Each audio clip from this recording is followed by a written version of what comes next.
Izabella, welcome to the show. Thanks for joining me. Hello, everyone. Super excited to be here. I'm very excited for you to be here. So let's start with our first quick fire questions. So, wine or Prosecco? Oh, wine. Can I go with sangria? It's sangria. Sangria is the go-to, is it? Yeah. Money or freedom? Freedom. A book or a podcast? Book. And what is your favorite day of the week? Ooh, I think a Friday. Really? Why is that? Because on a Friday, I've wrapped up everything. Goals are here. I feel complete and then I'm ready to pour into myself. So I like a Friday. It's chilled. And do you have the whole weekend then just to chill, zero work, or do you still do bits on the weekend? Oh my days, it really does depend what season I'm in. But weirdly enough, I dislike writing copy in the week, but I love writing it on weekends. So once a month, I sit down on a Saturday morning or a Sunday, and I actually write my copy. And it's it gives me a whole of the day off in the week, and it just feels flowy that way. I love that. I love that. So let's introduce yourself. Tell everyone what you do. Yeah, so hello everyone, I am Izabella Levey, and quite honestly, I am a server, I am a wife, I am an auntie, I am a friend, and what I moved through in my business is supporting six-figure entrepreneurs to make, manage, and multiply their money in a monumental way. And I do that because my mission is really to elevate the wealth of women worldwide. And yes, I work with entrepreneurs to make more money, but then it's about what are we actually doing with that money in order for us to get to that place of freedom, which is what you just asked me, Katie, in terms of, is it money or freedom? The money is just the hybrid to really get us to the freedom, right? So that's what I really work on with my clients. I love that. So obviously, if you used to look at your Instagram or anything online, it's wow, Isabella's life. Where are you living right now, actually? So I'm living in Porto, Portugal. It's beautiful. It is sunny outside. I'm so blessed. And who knows where the next adventure is going to take us? Yeah, your life just looks incredible. It just looks amazing. And I imagine lots of people that are watching you are so inspired and want to be oh, I want to be more like Izabella. She's traveling here, there, and everywhere. But we all have that backstory and a place where it's taken a journey to get to there. What is your backstory? What was childhood like and growing up? Yeah, I really love that question. I think it gives also the audience an insight into who I really am. Because like you said, social media is created content, right? It's created in order to inspire, it's created to educate, it's created to motivate. But unless someone knows my story, they don't know the real me. They don't know where I came from, where I've been, and what really got me to this place. So I grew up in a quote unquote rich family. So we were in this big, 5-bedroom and 5-bed house. I would go on 3-month holidays. I went to private school. I literally lived out this little girl's fairy tale. And it was the age of 12 that all completely changed. I went from having everything to having literally nothing when my dad was sentenced to 10 years in prison. So that transition for me was, yes, difficult, but also built up a resilience inside of me and a commitment to make sure that was never going to be me, because I was so confused how just because there now wasn't a man in the house, neither was money. And just because he wasn't there, it now seemed that everything fell apart. And I remember looking around and I was looking at, my grandmother and then my mother, thinking, I really appreciate and I honor who you guys are. And I love you guys. I just never, ever, ever want to be you guys.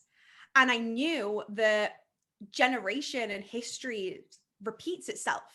So I really stood out to break that and really create this new life, not just for myself, but also for generations to come too. So they can see that you don't need to rely on a man, or they can see that you can create your own wealth as a woman. And also, we can get into this too, the difference between having money and being quote unquote rich and actually being wealthy. And that's really taken me into what I do today. Interesting. So when your father went to prison, did everyone's worlds fall apart? Was the money still there? Like, did you start living a certain way? Mm. Well, the main distinction factor that I want everyone to get is being rich is having money and having to continue to work for it. Whereas being wealthy is money invested where you don't actually have to work and you're still receiving money.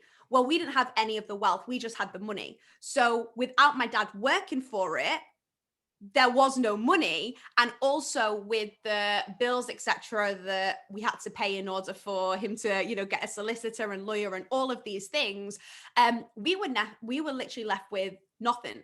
Me and my mum had to move out of the apartment that we were living in, and we just literally went from the houses, the cars, the designer stuff, the family, the friends, to none of that, because no one then had our back. And at the time, I was going to a private school, and I realized, like, I really need that. I really need that education. So I went into the headmaster's office, and here's me now, super young. And I negotiated 2-3 years in that school. And I walked around to different classes and I asked, whose family have somewhere for us to live in? So I actually negotiated 2 years of private school for my own education, because I knew at that point that environment was really everything. Because I also knew, by taking me out and maybe having to live in, a government funded housing, that was also going to put me in a different environment that I wasn't used to. I'd never been exposed to that life. That life had been exposed to me through, TV programs. And I just knew that I wasn't going to be there. So once I negotiated my 2 years free private tuition, I then met someone who actually had an uncle that allowed us to live in an apartment in Warrington, and we were able to be subsidized. And then I started to work, so it all worked out.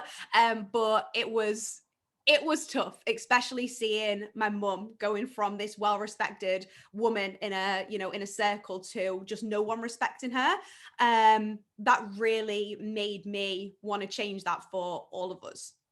I would say it's safe to say that you're wired differently to maybe the other family members as well, and that your entrepreneurial brain was there from so young. Yeah, it really wasn't. It wasn't until the other month that I got asked the question of, how did I stay in my private school, or how was my private school? I was like, oh, I forgot. I negotiated my way in there. And I look back and I think, like, wow, I am so proud of that little girl that did that. Like, I am so proud of her. The fact that she had the courage to knock on the headmaster's door and ask for 9K a year to be able to stay in this school was amazing. But the thing is, I really did hold my commitment. And I said, I promise you that I will be your best student. I promise you that I will help everyone else. I promise you, if you need anything extra from me, you can ask me. So that, coming from a young girl at this point, I also understood that I was getting an exchange. And I knew that schools want people that, do well in class, that have got good reputation. So I was like, I'll meet that for you. I'll do whatever it takes. So yeah, they held their commitment, but I also held my commitment too. It was just a different type of energy exchange. And they were super grateful for me as well. I love that. So do you think an entrepreneur is born, or do you think they're taught? Oh, well, I think that we all have different types of human designs. And I think that there's certain human designs that work better in leadership. And of course, the majority of entrepreneurs are leaders. So I do think leadership is innate within us, but I do think the environment then has to pull it out of us, because there's some people that don't start entrepreneurship until they're 40, until they're 50. And you think like, wow, what have you been doing your whole life? But it's because they weren't in the environment that it brought them out of that. But when you're in a manager role or when you're in a director role, you start to say, hey, I've got the skills to take this on and do this on my own too. So I think it's innate within us, and then your experience in your environment then brings it out of us. I love that. A very clever way of looking at it also. So obviously, moving forward, you're now a coach and support 7-figure entrepreneurs scale and make money. But from leaving school and all of that jazz, how did your journey take you there? Yeah. So when I was super confused that we literally went from having everything to having nothing, I also was really curious. And I knew that I wanted to serve people. So I went to psychology. I went to university to study psychology. And whilst I was there, I thought that I was going to like have my own practice. Like I was going to go into counseling. I was going to do something, but I couldn't get out the back of my mind. Like, how does this money thing work? Right? Like, how does that all actually work? So when I had finished uni, there was a lot of people not knowing what they wanted to do or going into like graduate jobs. And I was like, that is just not for me. And also wasn't going to work with the lifestyle that I had as well, because at this time, my now husband, he plays professional football. So if I was going to move in the different destinations and directions that he would move into, then that type of like job lifestyle wasn't for me. And I knew that, you know, at 21 graduating. So I remember packing up my apartment in Liverpool at the time that I was living in with my mum. And I was in my white and red Fiat that my, my boyfriend at the time had gifted me for my 18th birthday. And I packed this whole car up and I was driving from Liverpool to Swansea, which is a 4-hour drive. And about halfway through, I thought, what am I doing? I'm now moving in with this man. And now I'm going to repeat the cycle of, I'm going to be financially dependent on him. I was in the car that he bought me. Everything in the back was probably from him as well. And even though I loved him, I also understood that I did a lot of work on myself to love me first and to love me more. So whilst I was in the car, I remember making that commitment to myself again.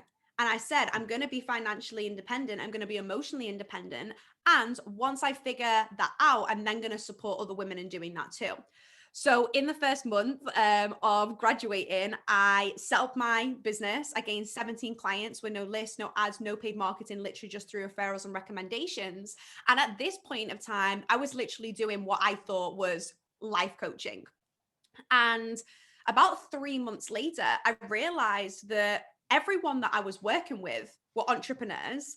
And I realized that everything that we'd spoken about was business. And I saw that that was really a natural gift that I had inside of me to be able to support others in their business. So I was like, I need to do this for myself as well. So I started to put the strategy, et cetera, in place as well, and started to really heal myself and work on myself more. And within that same year, I scaled to $250,000, still with no ads, no lists, no paid marketing at all. And I was like, you know what? I think this is for me. This is the place where I'm supposed to be. Wow. I think most people listening to that would be like, oh my God, how does she have that brain to do that? But like you said, it's just a gift, isn't it? You just know. And there's some things on earth you put on to do. And it's like, I just know how to do this. Like, and you have so much passion for it. And I think that there's also a skill that can be learned. But what I really see my zone of genius is working with women who have got like these huge, big visions. And they've got the capability of it as well. Like, you know, you can see that in someone, like they've got it going on, like they've got that and they can do that. But then they are missing like the steps to actually put that in place, and they're missing the systems and the strategy and the structure. So where I come in is kind of like a secret silent partner, which is what my clients call me. And I merge them into making sure that they've got the vision, but then they've also got the structure in place and the implementation in place to actually make it happen as well. So that's where I really see my gift, but then they're learning the skills at the same time too, right? Mm-hmm. And I bet lots of people listening to this or watching this are going to be like, right, you've got Izabella on the show. Tell her how to tell me how to make more money, how to grow my business. Come on, Kate, ask the question. Of course, I'm all here for it. I'm all here for it. I love it. It's a reason why I love podcast interviews as well, because there's so much that you can actually discuss on it that so many people can really take away, and it can be super helpful as well. So yeah, ask away, share the good questions. So then that takes me, someone's taken 6 figures already, or they might be taking 5. The podcast listeners are very varied here.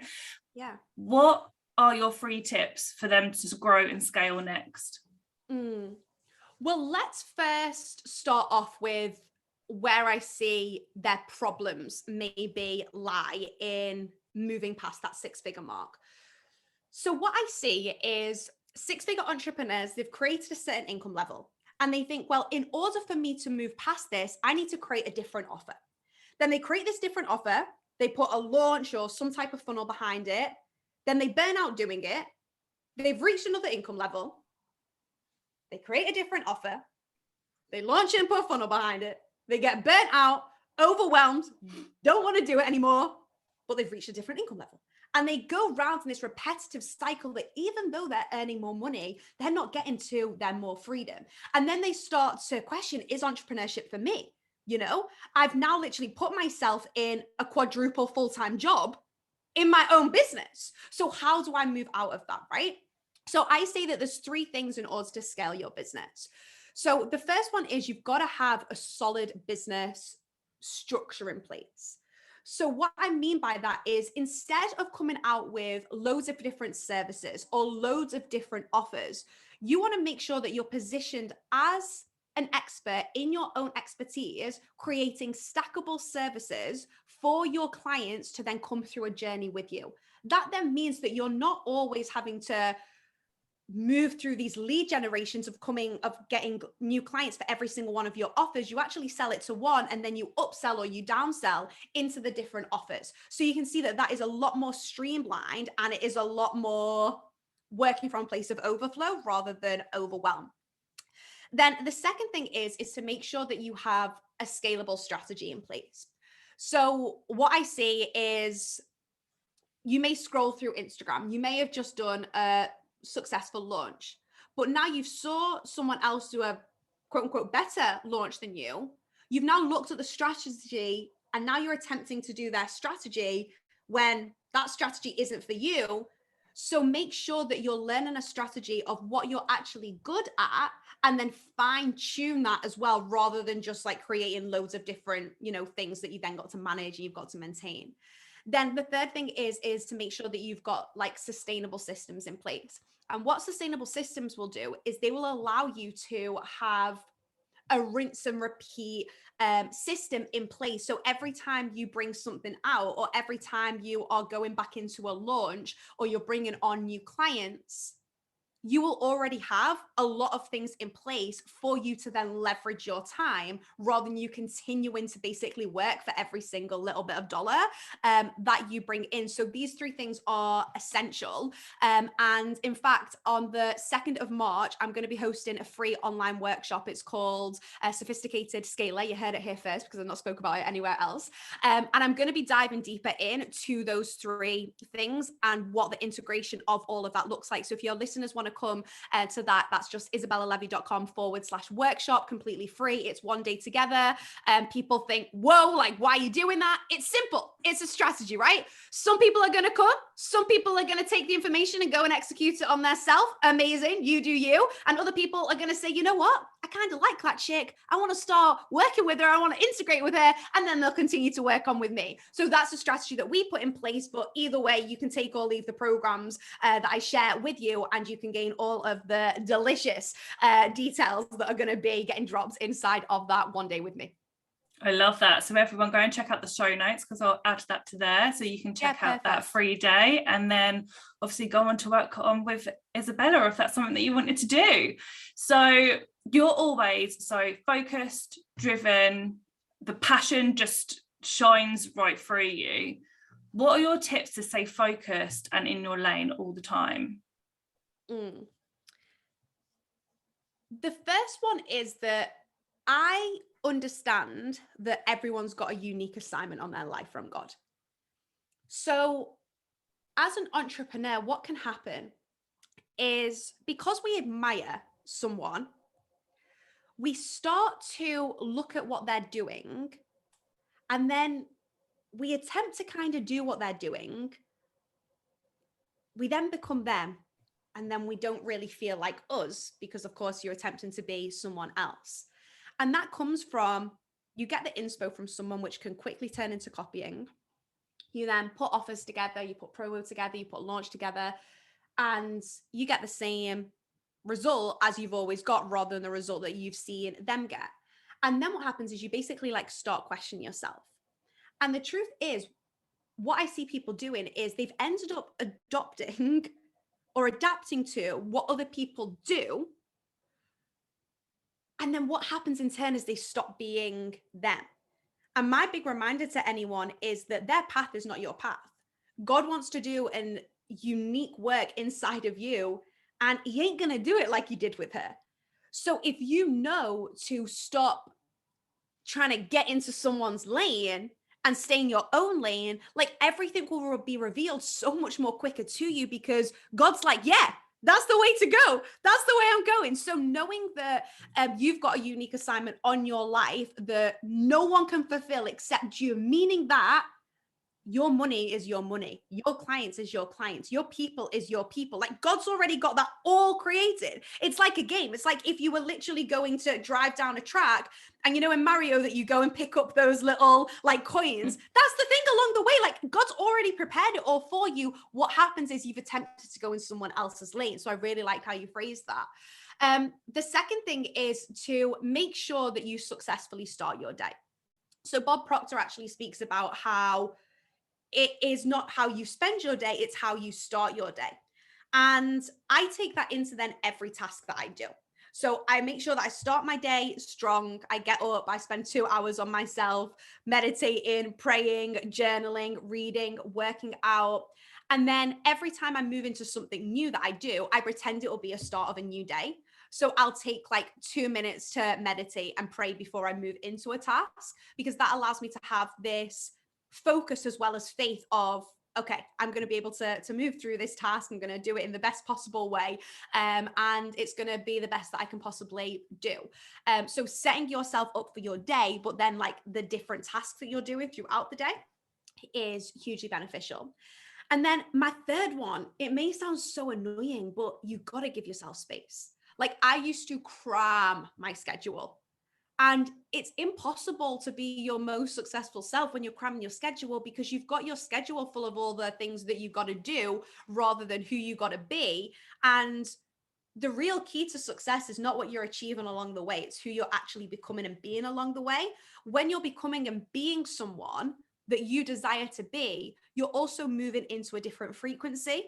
And when you're moving into that different frequency, you are attracting things on that energetic level as well. So we can be in all the do. I can tell you all the strategy, the structure, and the systems, but realistically, like give yourself space for your soul and ask your soul, like, you know what? I want to be with you today. What do you want from me? How can I best support you today? And in turn, that just allows you to have this, you know, quote unquote, positive outlook on life, because you are filling yourself and you're pouring yourself with what you desire. And there's no resentment of, you know, doing things that you don't want to do and all this other stuff too. So that would be like my 3 top tips on that. Yeah, I fully agree with all them 3 top tips, and especially like space. I've definitely tried to work on more personally the last few weeks as well, because you just found that you're busy. You're busy full all of the time, and diary is stacked up trying to fit everything in, and everyone's like from a to-do list. And I thought there must be an easier way of doing this and living life, and there is. Just making sure everything's really scheduled and you've got a strategy behind everything, and I've really set my days different, and it's made such a difference, because otherwise you cram everything in and then you just end up procrastinating anyway because it's too much overwhelm. Sure. Oh my days, like I schedule in like my self-care time. Like my team do not put anything in on Fridays. Do not put anything else in on a Monday. Don't put anything else in on a Tuesday afternoon. Like people could say, oh, your schedule looks busy, but realistically, 2/3 of it is just me being with myself. So I don't mind what my schedule looks like, as long as like I'm the priority in my schedule and not everyone else's, because I'm not then able to show up and pour in the way that I would really desire to, and what other people really deserve from me as well.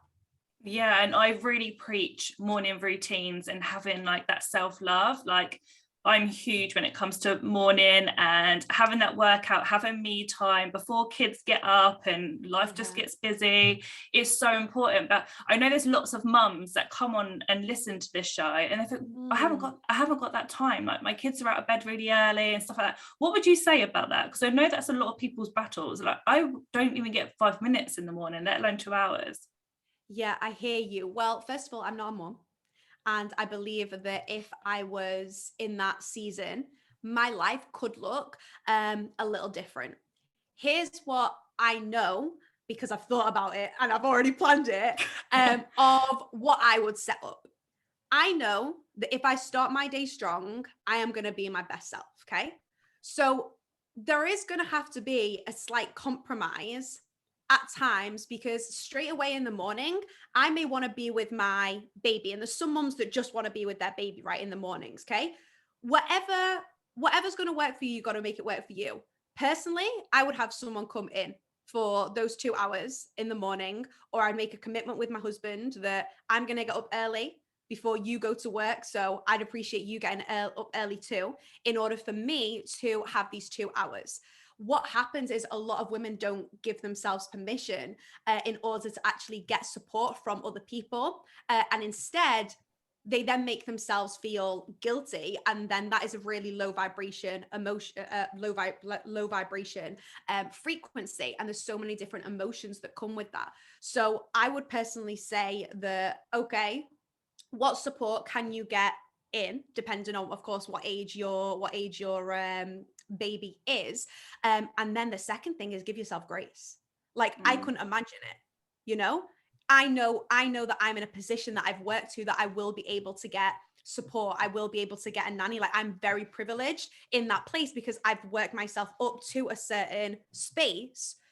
If I didn't have that, I'd be giving myself grace, and I would be understanding that success is one thing financially, and you may want to be creating a real successful business, but remember that the real reason behind you creating a successful business was to get the money to then have more time with your baby, right? So if you could skip this bit out anyway, and then just jump straight from where you are to spending time with baby and not feel guilty about being away from work, that's where I say give yourself grace. Because some people could be earning 7 figures, profiting a very small amount and not giving any time to anyone else around them. Whereas someone earning 6 figures or multiple 6 figures, they could be profiting way more and have way more time around what they want, who they want to be around, especially their baby too. So just know like what your success really looks like. And of course, you've brought in a beautiful baby to the world. That's gonna be one of the things that you want to spend time with them. So where is the space in your schedule to actually do that? And then make sure that other things are then planned around that. But quite honestly, every single mum listening, I respect you more than you will ever know. I have no idea how you guys do it. I have no idea how I'm going to cope with everything. But all I know is I'm going to move through it, and I'm going to give myself grace and space along the way. Definitely, I love that. And it is just scheduling it in. Like, I don't have 2 hours, but I have an hour, and I'll make sure I'm up an hour before the babies, like, definitely. And because that's your time. So if your children wake up at 6, I'll wake up at 5 and I'll have my time before that. Or if that doesn't work, obviously all children are different. Some people are like, well, my kid's up since 4 a.m. You're like, well, okay, you're not waking up at 3, are you? I am sorry for you. I am so sorry. I just don't know I don't know how to or what to say to make things feel better for you, but I just respect you. That's all I can say at this point. Someone that wakes up at 4 a.m. every day from a crying baby. That is the only answer. There is no magic formula. Not, and I'm not here to share one. You literally just have to find somewhere in the schedule of the day where there is a bit of quiet time to have a bit of you, even if it's just journaling, meditating, just having some you time, not necessarily going to the gym or working out if that's, you know, just doesn't work for you, but something to have some you time. You will be able to fit somewhere in your schedule. But like you said, reach out to your partner. Where are they? Where are grandparents or anything like that? Like, just ask for help. So true. And I personally don't love to speak on or preach about like situations that I've not been through, but what I'll always preach on is having space for yourself no matter what. So whether that is with kids, without kids, like you've got to find that time to do that. If you can find time to scroll, if you can find time to you know, phone your friends, you can find that time to do the things that you got to do for you as well. And one thing when my niece stays with me is she understands, like, there's a time in the morning where Auntie Belle is meditating, journaling, and reading, and even if I'm around, like, I'm not going to disturb her. That is because I set that up since she was literally a bambino. Like, no matter what, like, she was there when I did my morning rituals from all the different times she stayed with me, or I actually brought her up for the first few weeks of her life as well. But that was always it. And if you ask her, what does Auntie Belle do for a living? She says, meditation, reading, and journaling at this point. So it just shows too that, like, really attempt to do this from the start in order for them to also learn and adapt to you as well. 100%. Like, my little girl Lola Rose, like, that's all she's known. And I remember when she was first born, like, everyone used to go, why do you look so good? How did you do makeup in the morning? Like, how did your hair look like that? And I'm like, I make sure I do that, girl. Like, I ain't going out the house looking any different. Like, and Lola was so used to, from that baby, literally 2 days old, my makeup was back on, my hair was done, like, I was dressed, I'd be going to the salon, like, and she just got used to that whole routine. Whereas now it's just not even, obviously she's 6 now, but she just knows Mummy gets ready in the morning before me, Mummy will work out, Mummy will do this, and she knows that. And when I have another baby, it'll be exactly the same. It's very important. And most people listening to this podcast are business owners, so like you said, business should be running for you, right? It shouldn't be like just running for other people. Like, why did you start a business in the first place? It was to have some type of freedom. It was so you wasn't answering necessarily to someone else constantly all of the time. So create your business so you do have that freedom and some time to be able to clock off and just do you. Right, for sure, 100%. Definitely. So we know business isn't easy. You're in business, I'm in business. Lots of people looking at you and me might be like, they must have just had this landed on their lap. But we know that's not the how it works. Like, what has been your biggest struggles and hurdles in business while you've been doing this? I think the biggest struggle that I had is believing that it had to be hard. Like, believing that it had to require so much of me. The whole of 2021, my whole mantra was let it be easy. So every time I would go into a task, and like when you're supposed to just, go into something and do it, and you can't, like, you've got like a block or someone else is on your mind, and I just sit there and I would literally like just say, let it be easy. And I would repeat it and I'd repeat it and repeat it until things started to feel so much easier and breezier. So the first thing that is, I believe, one of the biggest quote unquote challenges was myself, and unlearning what I'd seen my family make money look like, and unlearning some things that I was taught early on in business as well, and realizing that the truth of the matter is, like, you really got to do you, and God sees that, and God sees you, and God wants you to be you. And from that place, it can be so much more easier. So 1, the belief about you. 2, what we were speaking about before of staying in your own lane. People call it, imposter syndrome, big shiny object syndrome, like all of these different things. And I think that when you've got a very clear goal with an intention behind it and your desires behind it, and you've planned out what your action steps are going to look like. Like if you just stay on track to that, I promise you're going to get somewhere.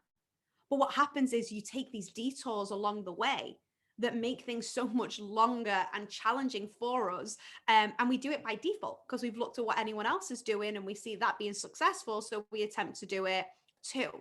And then the third thing would be like switching it up and understanding that whenever you are going through a challenge or whenever you feel like you're going through a little business breakdown, like that is always the stage where you're about to break through as well.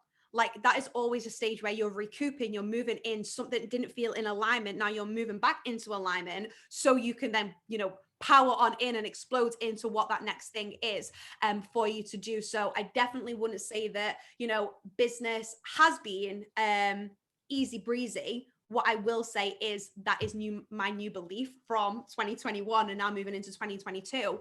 And you know what? It's worked. Like I'm just so much chilled in everything I do. I've got so much space and everything that I do. And I really believe it was down to me and my mindset and my body moving through that rather than like the tasks or the workload as well. So know that it's not about like hanging on in there and staying on in there. It's more about like, how do you want to do today? How do you want to run your business? You know, what's the goal of this? Is it a vanity thing? Is it that you want to hit the next money? Is it want to hit the next follower? Like, what is the desire behind it? 9 times out of 10, people can already have the desires. They just haven't given themselves permission to do it. They feel like they got to earn it and work for it and all this crazy stuff. And, you know, I've been there. So it's about letting it be easy. Take that away with you. Let everything be easy. Let everything be easy. Be available for the ease. Definitely. And if business needs to turn direction, let it turn direction rather than keep fighting, because like you said, your path's already made out. So maybe it just needs to take that turn. Yes, for sure. What is next for you? What is next for Izabella HQ? Wow. I keep telling people that like the feeling that I've got right now is because of I can feel everything that's about to happen in 2022. I can't fully see that yet, but I can feel it already taking place. Like I definitely know that this year is going to be like a complete miracle. And to show that, I'm going to be documenting that. Like I'm documenting it. I'm going to be letting you guys into my revenues, my cash flow, my team, everything, because I want to really create this as a testimony as well. So what I can physically see right now is we've got this workshop coming up, and we're going to be opening up the doors to our Women of Wealth Mastermind and Mentorship program, which is an exclusive experience for six-figure entrepreneurs that are looking to make money, manage their money, and then multiply their money through investments to create this wealth, the difference between being rich and wealthy. We have got our summer retreat coming up. So everything is going to be actually getting revealed this week for that as well. So that's going to be taking place at the end of June. We've got a live event coming out in September as well in the UK. So there's so much amazingness coming Izabella HQ's way. But I think a reason why I'm so excited too is because there's a lot of in-person stuff. And I cannot wait to get back into that. Like I just came back from my retreat in Dubai, and just being around people kind of reminded me who I was. I was like, oh my days, I love this, you know? So we're bringing in more and more of that. And I really feel like in the industry, that's a trend that people are really looking for at the moment as well, you know, that connection piece, that community piece. So for anyone that's listening as well, make sure that you're taking that into account for your offers and your services and everything that's coming out this year too. Yeah, people have definitely missed people and having that face-to-face like cuddle and just chat and just normal life. So definitely I will be looking out for the event in September. That'll be really good. Yes, for sure. I can't wait. So where can people connect with you? Come and connect me over Instagram. Like my Instagram is my absolute Insta fam. So that's just Izabella Levey. If you have come on over to follow me from this interview, message me with your biggest takeaway, message me and Katie with your biggest takeaway, or tag us in something. I like a follow, but quite honestly, like I like a connection more. So if you can reach out to me and let me know, then I know who you are, what you'd be up to in the world as well. And then we've got a real connection rather than it just being like, you know, an Insta follow for each other. Perfect. I love that. Thank you so much for giving up your time today. I know you're super busy, so I'll let you get on with your day, but I really, really appreciate you taking the time out. Thanks. You are so welcome. Thank you so much. I hope that the listeners love this and they got loads of learning from it. Perfect.